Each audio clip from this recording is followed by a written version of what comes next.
मुसलमानों तुम्हें ईद मुबारक, सबको सबको सबको सबको ईद मुबारक, प्यारे मुसलमानों तुम्हें ईद मुबारक। অত্র এলাকায় মহিলারা বাড়ি বাড়ি গিয়ে জামাতে সালাতুত তাসবিহ নামাজ পড়ে, তাদের নামাজ হবে কিনা?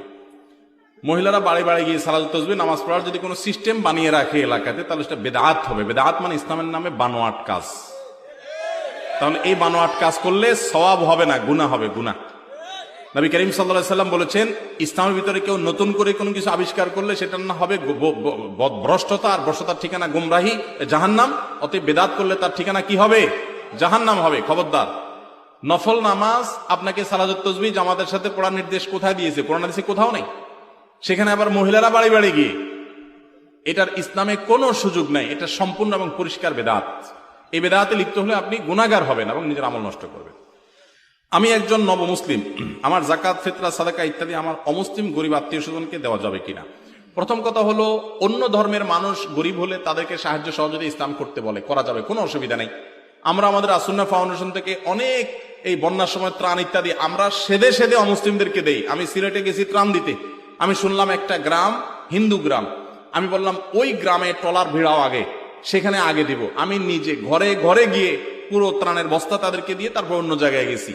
কারণ অন্য ধর্মাবলম্বী তারা যেন এটা না বুঝে যে ইসলাম আমাদেরকে বলছে শুধু আমাদের চিন্তা করতে। আমরা অন্য ধর্মের মানুষ তো পরের কথা, কুকুর বিড়াল আল্লাহর সৃষ্টি যে কোনো প্রাণীর জন্য আমাদেরকে খেদমত করতে বলা হয়েছে। তাহলে তারা তো মানুষ, তারা তো আমাদের জাতি ভাই, আদম সন্তান ভাই, সেই হিসাবে ভাই।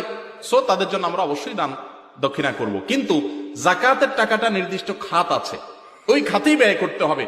যদি অন্য ধর্মাবলম্বী কাউকে যাকাতের টাকা দেন এই আশা যাতে করে তিনি ইসলামে আসবেন, অথবা তাকে মনোরঞ্জন করলে ইসলাম মুসলমানদের উপকার হবে, তাহলে সে উদ্দেশ্যে দিতে পারেন। যদি এটা নিয়ে আমাদের ইখতিলাফ আছে। অতএব আপনার মা, আপনার আত্মীয় স্বজন কাউকে যদি গরিব হয়, মা তো না, আত্মীয় স্বজন গরিব যদি হয়, তাহলে তাকে যদি আপনি যাকাতের টাকা দিলে সে মনে হয় যে তাকে হেদায়েতের আশা করেন, তাহলে অনেক উলামাদের মতে সেটি জায়েজ আছে।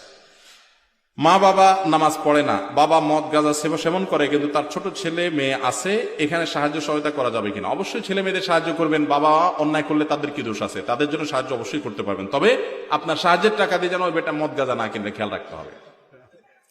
আমি জেনে শুনে বুঝে নামাজে ভুল হচ্ছে এমন লোকের পিছনে নামাজ পড়লে নামাজ হবে কিনা?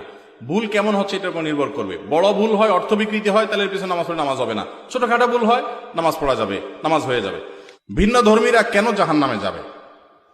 অন্য ধর্মের মানুষরা কেন জাহান্নামে যাবে? এখন আমার প্রশ্ন হলো, অন্য ধর্মের মানুষরা তারা কি জান্নাত বিশ্বাস করে? বোঝেন নাই কথা?